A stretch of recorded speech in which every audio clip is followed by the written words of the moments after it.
So y'all know Pamela Anderson, right? 90s heartthrob from Baywatch, the beautiful blonde bombshell Pamela Anderson. Let's see her in all her glory. Let's see Pamela Anderson. Can we see a throwback of her looking snatched?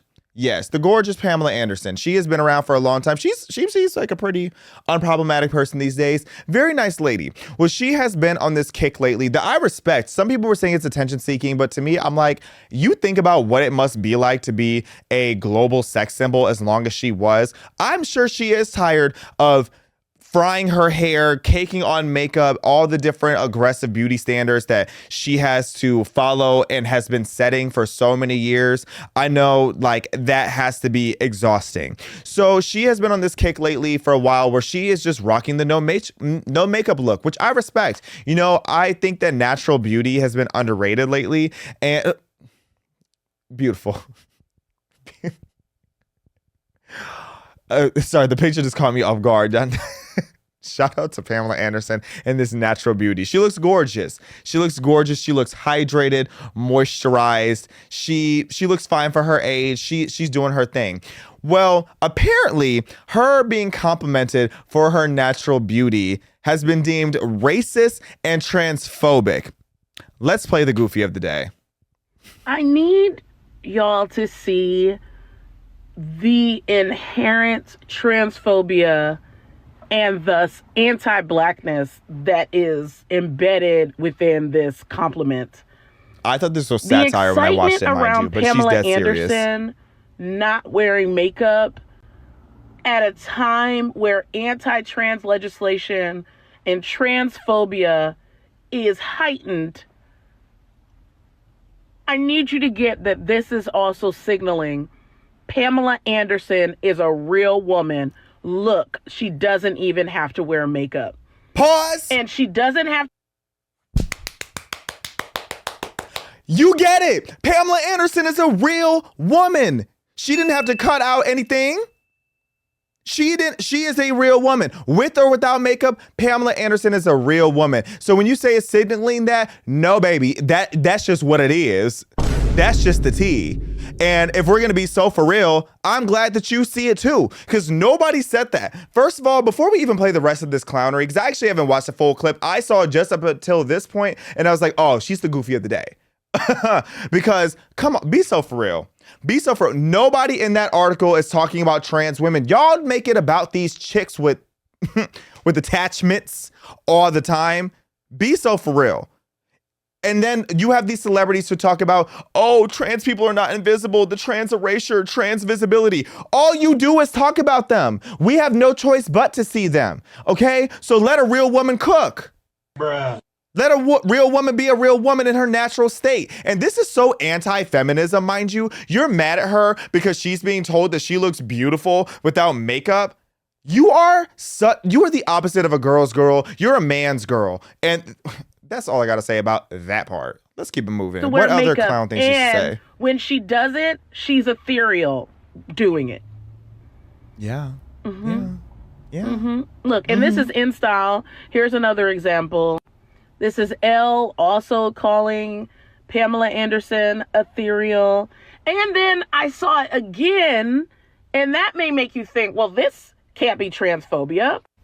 Queerty is calling Dylan Mulvaney ethereal as well. And we know Dylan Mulvaney is a trans woman. So I was like, ethereal is such an overexposed word now. What is the definition of ethereal? Extremely delicate and light in a way that seems too perfect for this world. See, the gag is anti-blackness and transphobia are intrinsically linked. Okay? Still waiting for the black part. So whenever you see the presence of transphobia, anti-blackness is deeply embedded. Wait a whole minute. Did she just say that transphobia and anti-blackness are inherently linked? Can y'all please stop putting us on everybody's flag? I'm so tired of black people being grouped into every single movement. We didn't ask to be a part of that. Okay? Every time there's a movement that doesn't have substance, they turn it into this is a black person's issue. What does being black have to do with men wanting to be women? I just don't get it. Stop putting us on everybody's flag. And this is so ignorant because Alicia Keys was doing this before Pamela Anderson, and Alicia Keys has been looking phenomenal with no makeup. She should just start a skincare brand if she doesn't have one yet, because everybody's always talking about how radiant and glorious Alicia Keys looks without makeup. So no, Pamela Anderson not having on makeup has nothing to do with anti-blackness. Please be so for real. Can you stay out of black people's business? Actually, this girl, stay out of white folk business. Leave white people alone. Can white people have anything? Can this white woman be beautiful with no makeup on in peace? Can white people have their business to themselves sometime? I'm starting to feel bad for white women. Shout out to white women. Here come the snow bunny allegations. Look, I'm just so tired of this corniness. It's so embarrassing. Pamela Anderson, you look beautiful. Don't let this hateful, trifling, crotchety woman of width on the internet hate on you. You look beautiful. You look ethereal. And dare I say, you look demure. Now, on top of seeing this clownery, I want to talk about this real quickly.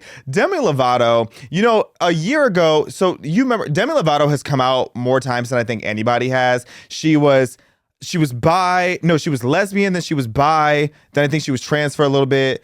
Then she was non-binary. And then I think there was something else in between. And then this haircut at some point popped up. I don't know what that haircut is, but like that should be like the new standard, or like that should be like an icon for mental health awareness.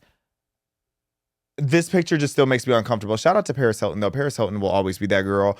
But Demi Lovato, she's always something. She's always something new. She's been singing to aliens. Like, she's been through a lot, and with her addictions and all these different things in her life. However, back in 2024, she said that she was done going by they, them, and not done going by they, them. Back in 2024, Demi Lovato said that she no longer was going to be a they, them. She is also a she, her again. And the reason for that is that she was exhausted by having to explain her pronouns to people. So why I'm bringing this up now is there was a viral tweet that went out where somebody said, we all have that friend that is no longer non-binary, which I don't know if I would agree with that. I don't know if everybody has that friend that was non-binary, but what that does say to me that's funny is that it is admitting inherently that that a lot of these non-binary people are just going through phases, or that it's something that can literally change. Like, how can you say, oh, I don't have a gender, and now suddenly you have a gender again? It's like, it shows that this is all made up and so fluid that it doesn't even make sense. So really, this person accidentally exposed themselves. Now, can we bring that tweet back up again? Because the person ended up retweet quoting the tweet that went viral and said that Demi Lovato opens up about using she, her pronouns again. I just got tired. The reason you just got tired is because it doesn't make sense. You were tired of gaslighting people. If absolutely everybody is on the same page that you try and explain to them to use they, them pronouns does not make sense, then girl, maybe you're just in the wrong. Okay. And if somebody goes by they, them pronouns and you want to play into that game, you can go play that game, but I'm not going to play that game. Okay. I will go as far as, if you switch your, if you go by a name, I'll be like, okay, that's if somebody tells me they only want to go by their middle name, I respect that. If somebody tells me they only go by a nickname, I respect that. So if Demi wants to go and start going by Dylan, cool, I'll call you Dylan, but I'm not calling you a they.